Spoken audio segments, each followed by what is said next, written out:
그동안 우리 사무엘상을 중심으로 하나님의 마음에 합한 사람이라는 제목으로 말씀을 계속 나눠왔습니다. 오늘은 그 마지막 시간, 9번째 시간으로 받은 은혜를 나누는 삶이라는 제목 가지고 말씀을 드리겠습니다. 아모스 5장 9절에 보면 이런 말씀이 나와요. 마치 사람이 사자를 피하다가 곰을 만나거나 혹은 집에 들어가서 손을 벽에 대었다가 뱀에게 물림 같도다. 사자를 용케 피했다고 했는데 곰을 만나게 된 거예요. 걸음아 날 살려라 하고 죽기 살기로 도망해서 이제는 집에 들어와서 살았다 하고 벽에 손을 대는데 그만 거기에 뱀이 있어서 뱀에게 물렸다. 그런 얘기입니다. 오늘 본문에 나오는 다윗의 삶이 사실은 그런 형편이었던 것을 우리에게 보여줘요. 사울 왕이 다윗을 죽이기 위해서 이스라엘 온 지역을 샅샅이 뒤집니다. 다윗은 이젠 더 이상 숨을 곳이 없어서 그는 원수의 나라, 대적의 나라 블레셋으로 도망을 갑니다. 블레셋의 가드왕 아기사가 이 다윗과 그가 거느린 600명의 군사 그리고 그 가족들을 맞이해 줍니다. 아기스 왕은 다윗과 함께한 사람들에게 시글락 성읍을 줘서 거기에서 거주하며 살도록 배려를 해 주었습니다. 다윗이 거기서 1년 4개월을 살았어요. 그러면서 원수의 나라 왕인데 아기스 왕의 신뢰를 받게 됐습니다. 그래서 사무엘상 27장 12절에 보면 아기스가 다윗을 믿고 말하기를 다윗이 자기 백성 이스라엘에게 심히 미움을 받게 되었으니 그는 영원히 내 부하가 되리라, 이렇게 신음을 하게 됐어요. 그런데 어느 날 큰 시련과 위기가 찾아옵니다. 그건 뭐냐면 블레셋의 이 아기스 왕이 이스라엘을 대항해서 큰 전쟁을 벌리는 거예요. 여전히 사울 왕이 이스라엘의 왕인 때였죠. 그 전쟁을 하러 나가면서 다윗과 함께한 군사들이 그 전쟁에 참전을 해야 된다, 이렇게 지시를 한 거예요. 그러니까 어쩌면 아기스 왕에게 있어서는 이 전쟁이야말로 다윗의 중심을 내가 테스트해 볼 수 있는 기회라고 생각을 한 거죠. 그러나 다윗에게는 참으로 엄청난 위기 상황입니다. 이러지도 못하고 저러지도 못하는 거예요. 만약에 내가 어떻게 내 동족 이스라엘과 대항해서 싸우겠느냐 이렇게 얘기하면 너는 여전히 이스라엘 편이구나, 그 자리에서 아기스가 죽일 수 있는 것이죠. 근데 전쟁터에서 나가서 이스라엘 자기 동족들을 대항해서 싸우게 되면, 그래서 그 이스라엘 군사들이 그 앞에서 죽어가게 되면, 여러분 다윗은 이미 사울의 뒤를 이어서 왕이 될 것으로 기름 부음 받은 사람이잖아요. 어떻게 다윗이 왕이 될 수 있겠어요? 원수가 되고 마는 거지. 이런 진퇴양난에 처하게 됐어요. 그런데 어쩔 수 없이 당장은 아기스가 전쟁터에 같이 나가야 된다고 하니까 따라 나섰습니다. 큰 소리 치면서 따라 나섰어요. 내가 내 충성심을, 아기스 왕에 대한 충성심을 내가 이번에 보여주겠다, 그러고 따라 나섰어요. 그러나 그 마음은 얼마나 지금 이제 불안하고 조마조마하겠습니까? 그런데 피할 길이 생겼어요. 전쟁터에 배틀필드에 다 이르렀는데 블레셋의 방백들, 즉 아기스 왕의 군대 장군들이 반대를 하는 거예요. 다윗은 절대로 우리와 함께 전쟁하지 못한다. 여러분 들어보세요. 그들이 가지고 있는 이유는 너무나 타당한 것을 했어요. 사울이 죽인 자는 천천히요, 다윗은 만만이라고 했던 그 이스라엘의 용장 다윗이 아닙니까? 그가 전쟁터에 나가서 돌변해서 우리의 대적이 돼가지고 뒤에서 우리를 치게 되면 우리는 큰 어려움을 당하게 됩니다.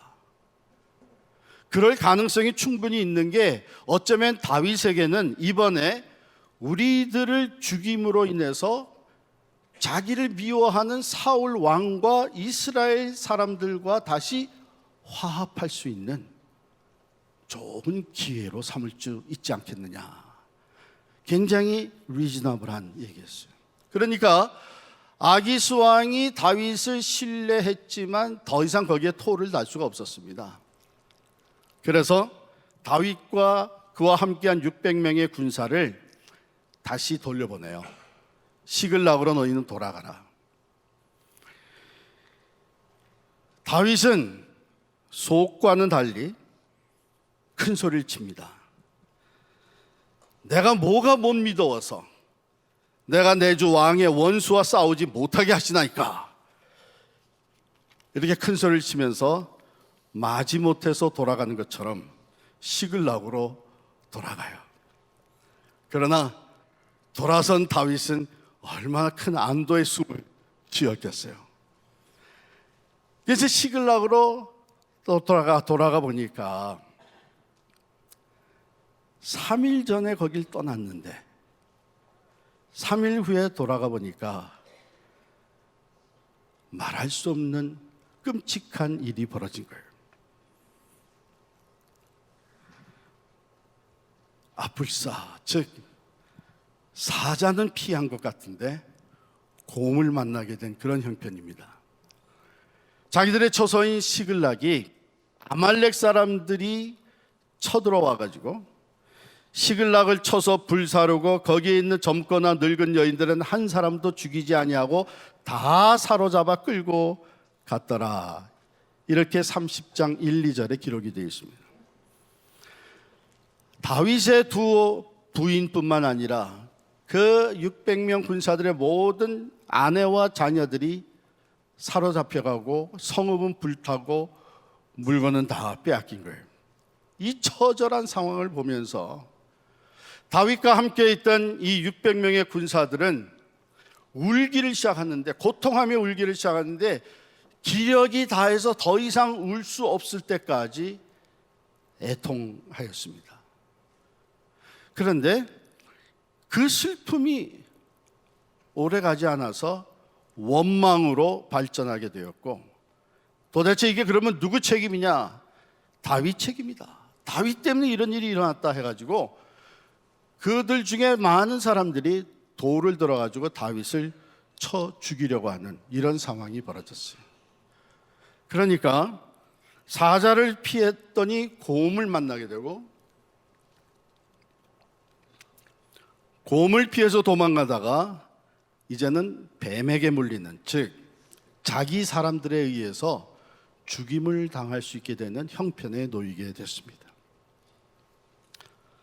여러분, 이때 그 다윗의 심정, 다윗의 상황을 한번 생각해 보세요. 자기 동족 사울 왕과 이스라엘에게서 쫓겨다니는 신세가 됐습니다. 이제는 블레셋의 아기스 왕과 그 군대 장군들에게 의심을 받는 사람이 되었습니다. 그리고 자기의 사람들조차 믿을 수 없는 그런 상황에 놓인 다윗.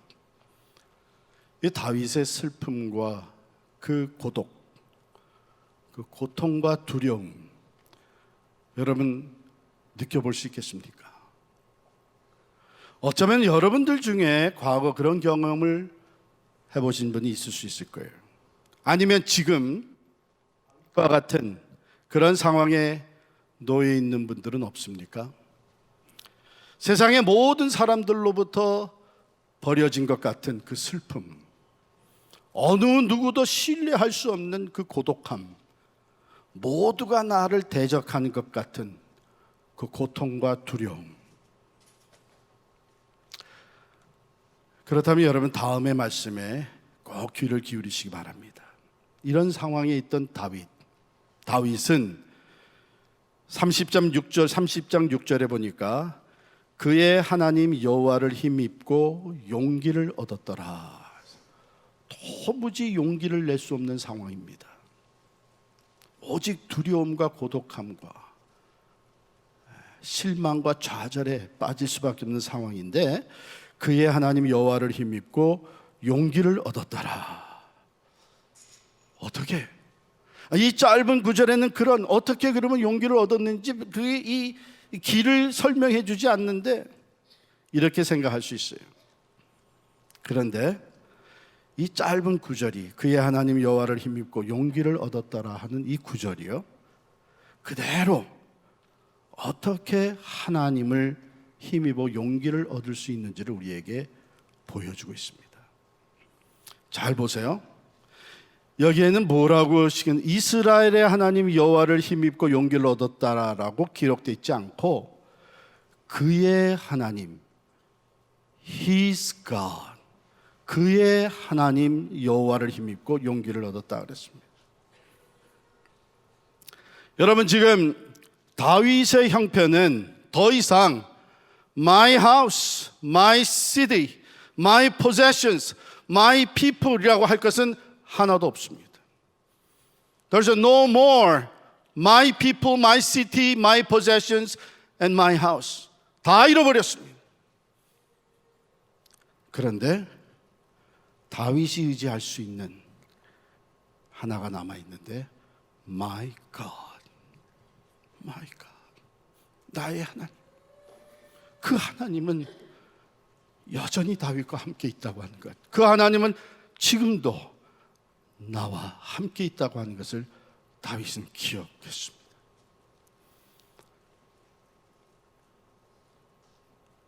여러분, 여기에 우리에게 중요한 메시지를,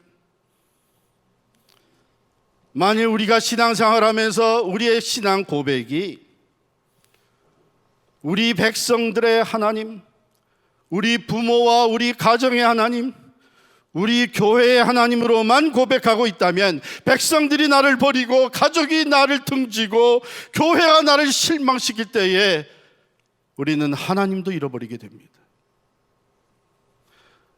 그러나 like David, if we have a personal relationship with God, 하나님은 나의 하나님이시라고 하는 고백이 살아있다면 이 세상에 더 이상 내 것이라고 할 수 있는 것이 다 사라질지라도 우리는 여전히 I still have my God, 나의 하나님이 나와 함께 하신다고 하는 이 믿음의 고백을 가지고 힘을 얻고 용기를 얻을 수가 있는 것입니다.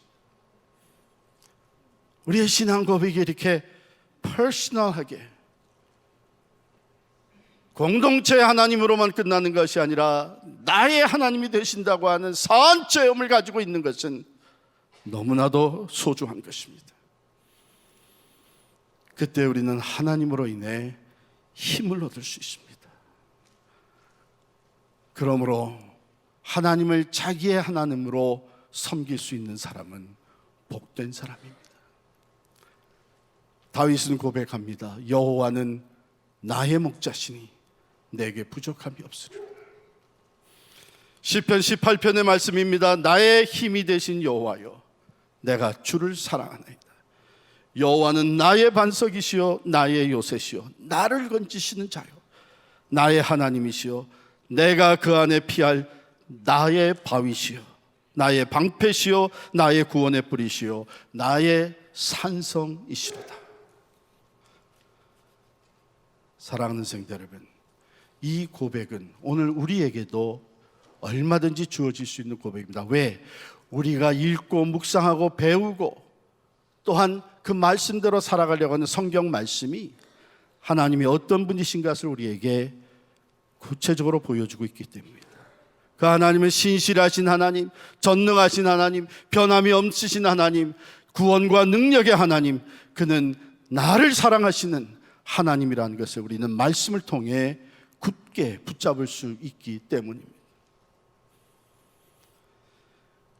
여러분과 제가 하나님은 나의 하나님, 나의 구원과 능력이 되시는 것을 고백할 때에 이 세상의 모든 것을 잃어버린 상황에서도 우리는 그 하나님으로 인하여 힘과 용기를 얻게 되는 줄을 믿습니다. 이 고백이 여러분 모두의 고백이 될 수 있기를 간절히 축원합니다. 두 번째로 다윗은 힘과 나의 하나님을 고백하며 힘과 용기를 얻으면서 하나님께로 나아갑니다. 30장 7절 8절에 보면 제사장 아비아달에게 에봇을 가지고 오라고 하여서 하나님께 묻습니다. 그것은 당시에 제사장이 입는 에봇, 우림과 둠림이 들어있는 그 에봇을 가지고 하나님께서 원하시는 하나님의 뜻이 무엇인지를 묻는 거예요. 그래서 제사장과 함께 하면서 제사장은 하나님의 임재를 나타내 보이는 존재로서 그 하나님 임재 앞으로 나아가 하나님의 도움을 간구합니다. 우리도 언제든지 대제사장 되시는 예수 그리스도의 이름으로 하나님 앞에 나아갈 수 있는 것입니다. 다윗이 제사장을 오라 그래서 에봇을 입고 오라 그래서 하나님의 임재 앞으로 나아갔던 것처럼 우리는 대제사장이신 예수 그리스도를 의지하여 하나님의 임재 앞으로 언제든지 나갈 수 있는 특권을 얻은 사람들입니다. 그래서 히브리서 4장 15절 16절에 보면 우리에게 있는 대제사장은 우리의 연약함을 동정하지 못하시리가 아니요 모든 일에 우리와 똑같이 시험을 받으신 이로되 죄는 없으시니라. 그러므로 우리는 긍휼하심을 받고 때를 따라 돕는 은혜를 얻기 위하여 은혜의 보좌 앞에 담대히 나아갈 것이니라. 할렐루야. 살아계신 나의 하나님이 나의 지혜와 능력과 도움이 된다는 것을 고백하면서 하나님의 임재 앞으로 나아가는 다윗입니다. 이사야 40장 마지막 부에 보면은 여호와를 앙망하는 자는 새 힘을 얻으리니 독수리에 날개치며 올라감 같을 것이요 라고 고백합니다. 그렇습니다.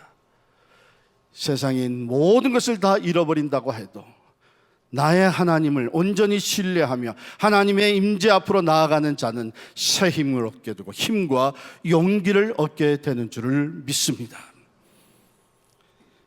다윗은 하나님께 묻습니다.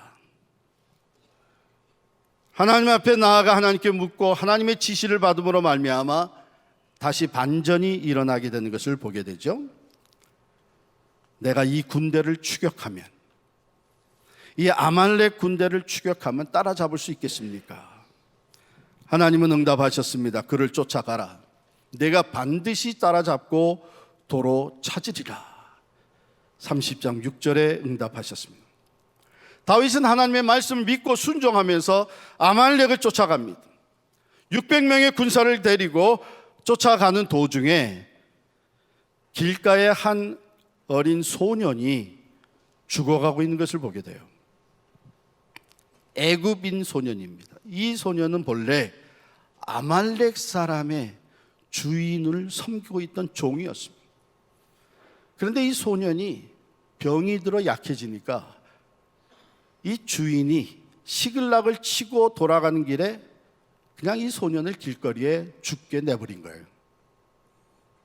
그런데 그 아말렉 군대를 추격해 가는 도중에 다윗은 그 죽어가는 소년을 그냥 지나치지 아니하고 시간을 들여서 자기 사람들과 함께 먹을 것을 주고 마실 것을 주면서 그 소년을 살려냅니다. 그런데 경황이 없는 상황에서도 한 사람의 생명을 소중히 여긴 다윗과 다윗의 군대에게는 이 소년으로부터 놀라운 정보를 입수하게 됩니다. 이 소년이 아말렉 사람들이, 자기 주인과 아말렉 사람들이 어떻게 와서 시글락을 쳤고 그 모든 이 여인들, 여자들을 붙잡아가고 그 물건들을 약탈해 가면서 지금 어디로 갔는지 이 정보가 이 소년에게서부터 나오게 되었어요. 그래서 부지런히 그 뒤를 따라가 보니까 아말렉 사람들은 지금 자기들이 승리한 그 기분에 약탈한 그 모든 음식과 이렇게 술을 놓고 먹고 마시면서 춤을 추고 있는 거예요. 그때 급습을 합니다. 그래가지고 아말렉 사람들을 완전히 전멸시키고 불과 몇 사람만이 도망을 가고 약탈하였던, 빼앗겼던 모든 것을 다시 되찾게 됩니다. 그 처자들을 다 되찾을 뿐만 아니라 잃어버렸던 물건까지도 다 찾아오게 돼요. 그래서 19절 20절에 보면 그들이 약탈하였던 것 곧 무리의 자녀들이나 빼앗겼던 것은 크고 작은 것을 막론하고 아무것도 잃은 것이 없이 모두 다윗이 도로 찾아왔고 다윗이 또 양떼와 소떼를 다 찾았더니 무리가 그 가족들을 앞에 몰고 가며 이르되 이는 다윗의 전리품이라 하였더라. 놀라운 반전이죠. 그런데 이 큰 승리를 얻은 후에 다시 갈등이 찾아옵니다. 24절 말씀 같이 읽겠습니다. 24절 시작.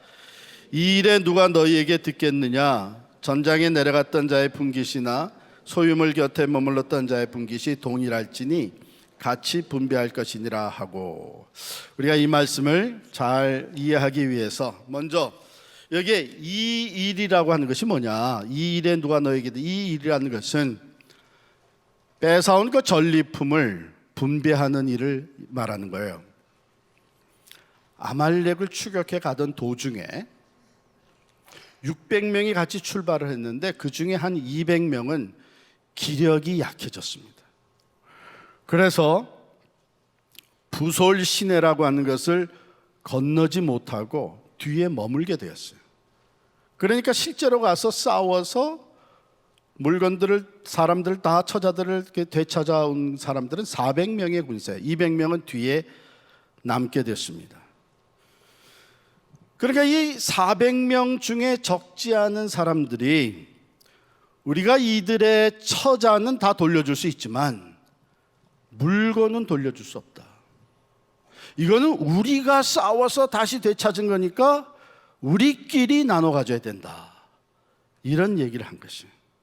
자, 이게 지금 얼마나 또 위기냐면 겨우 600명이 같이 피신해 다니는데 이 놀라운 승리, 다시 되찾는 반전으로 인해서 그 결과 이 그룹이, 다윗의 그룹이 분열되는 그런 상황에 놓이게 된 거예요.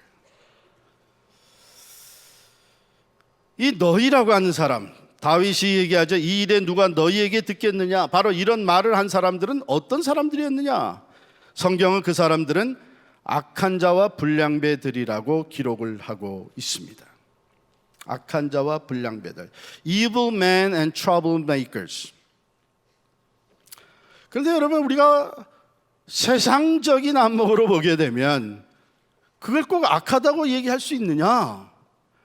자기들이 수고해서 자기들이 생명 걸고 싸워가지고 뺏어온 전리품들인데, 다시 되찾아온 물건인데, 그것을 싸우는, 뒤에 머물러서 싸우지 않았던 사람들에게 주지 않는다고 해서 그것을 악하다고 보겠느냐?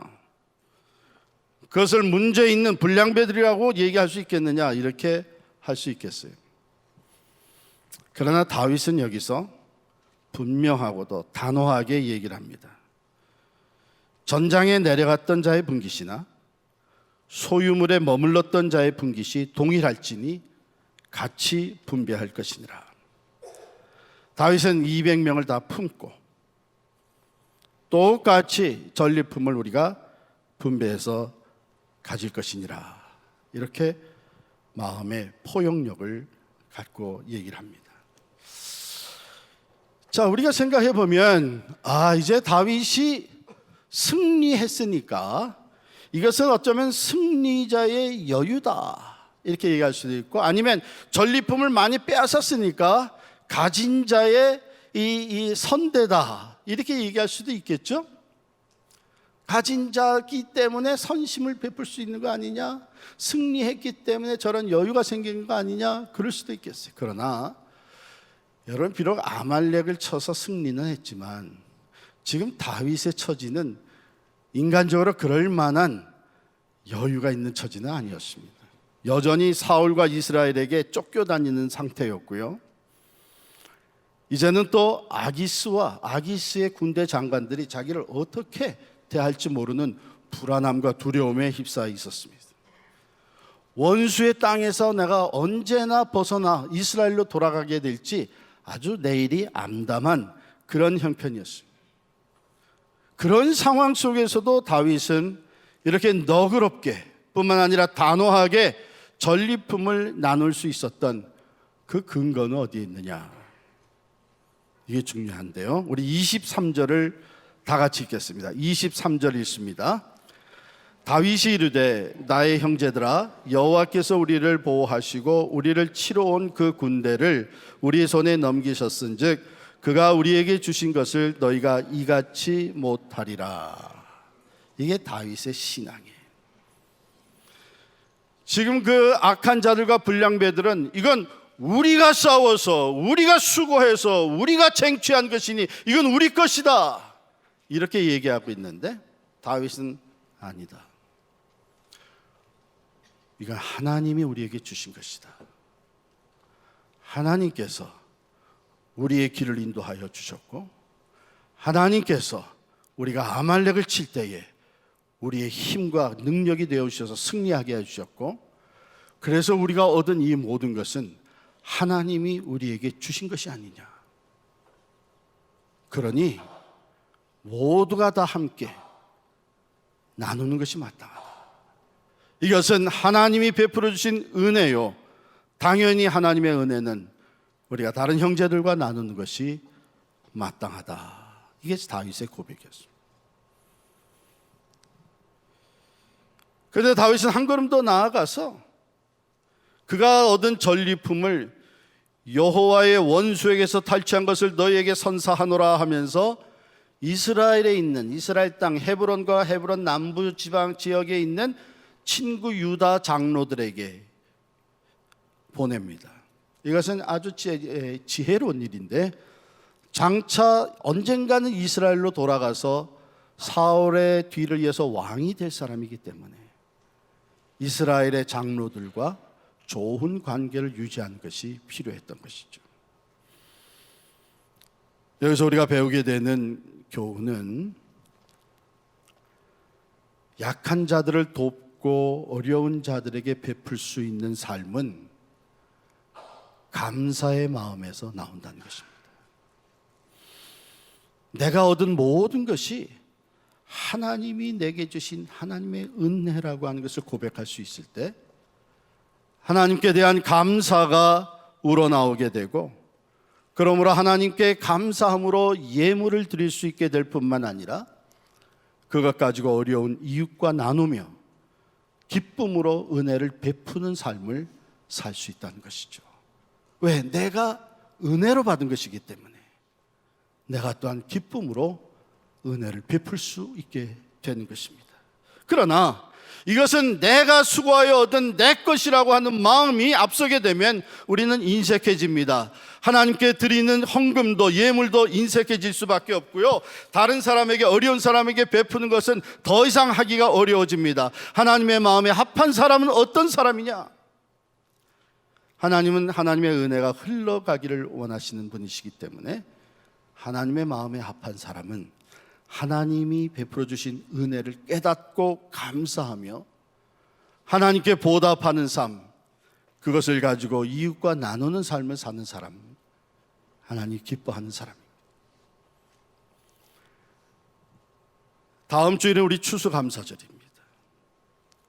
우리가 추수감사절을 준비하면서 여기까지 우리를 인도하신 분이 하나님이시고 그의 은혜로 오늘 내가 여기 있다고 하는 것을 고백할 수 있을 때에 하나님이 나를 보호하셨고 때를 따라 돕는 은혜를 주셨고 어려울 때 우리의 기도에 응답하여 주셨고 우리의 삶을 한 걸음 한 걸음 영적으로나 육적으로나 필요한 것을 채우시며 이끌어 주셨다고 하는 것,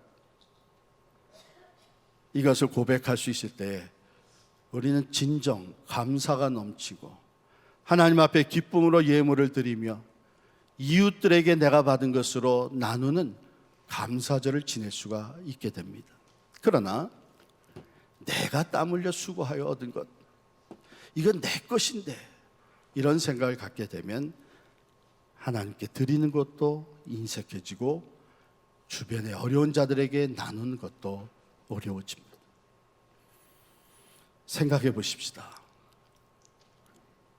일자리를 잃어버리고 나니까 그 일터가 하나님이 내게 주신 은혜였다는 걸 깨닫고, 건강을 잃어버리고 나니까 그것이 건강을 지켜주신 하나님의 은혜였다는 것을 깨닫게 됩니다. 사실 그렇지 않아요.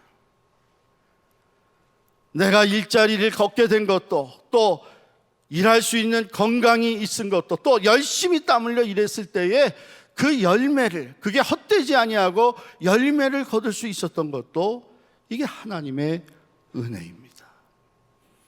그러므로 사도 바울은 고린도전서 15장 10절에 이렇게 고백을 해요. 내가 나 된 것은 하나님의 은혜로 된 것이니 내게 주신 그의 은혜가 헛되지 아니하여 내가 모든 사도보다 더 많이 수고하였으나 내가 한 것이 아니요 오직 나와 함께 하신 하나님의 은혜로라. 즉 내가 수고할 수 있었던 것도 하나님의 은혜였기 때문이다.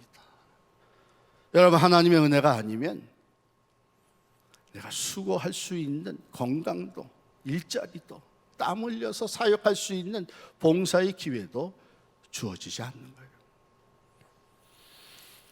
영국에 아주 유명한 성경학자가 있었습니다. 성경 주석가 매튜 헨리 목사님이 어느 날 저녁 늦게 집으로 돌아가는 길에 강도를 만났어요. 얻어맞고 옷도 찢기고 시계와 돈과 그 외에 가지고 있었던 모든 것을 다 뺏겼습니다. 그러니까 집에 돌아오니까 가족들이 보고 놀래가지고 분노하는 거예요. 그런데 이 매튜 헨리 목사님은 혼자 방에 들어가서 기도를 시작을 했습니다. 그런데 이분이 먼저 기도한 게 회개의 기도였어요. 하나님, 저는 12여 년 동안 이 똑같은 골목을 지나면서 아무 사고가 없었던 사실에 대해 감사한 적이 없습니다. 내가 감사를 못했습니다. 무사히 집에 돌아온 것을 그저 당연한 것으로만 여겼습니다. 하나님, 저의 무지를 용서해 주시고 하면서 회개 기도를 먼저 드렸어요. 그리고 이어서 감사의 기도를 드렸는데 4가지로 감사를 했습니다. 첫 번째, 그동안 지켜주셔서 오늘과 같은 강도 만나는 일이 없었던 것에 대해서 감사를 했습니다. 두 번째는 다치고 돈을 빼앗기긴 했지만 생명을 잃어버리지 않은 것에 대해서 감사를 했습니다. 세 번째는 내가 가지고 있던 것 다 뺏겼지만 그게 그렇게 많은 것이 아니었고 여전히 남은 것이 있다고 하는 것에 대해서 감사를 드렸습니다. 그리고 마지막으로는 내가 강도가 아니고 목사가 된 것을 감사를 드렸어요.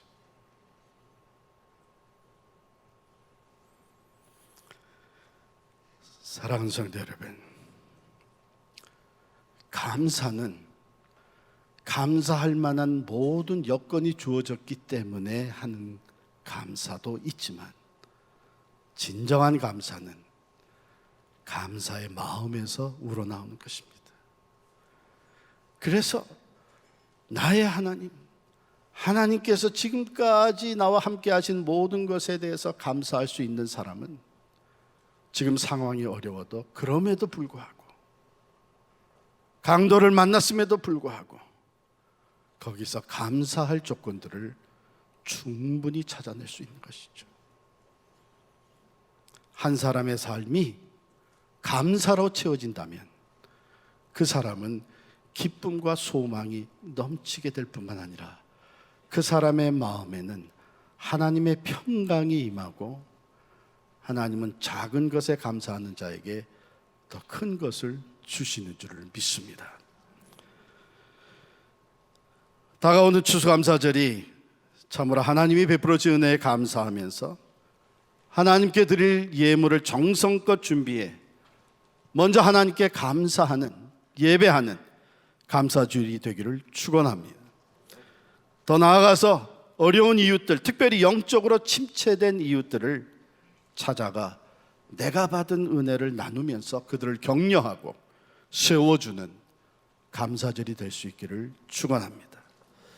이 아름답고 풍성한 감사의 계절에 비록 우리가 부족하고 부족한 것, 연약한 것이 있지만 그것들이 오히려 감사의 조건들로 승화되어서 넉넉함으로, 관대함으로, 풍성함으로 하나님께 나아가고 이웃들에게 나아갈 수 있는 필그림이 될 수 있기를 간절히 축원합니다.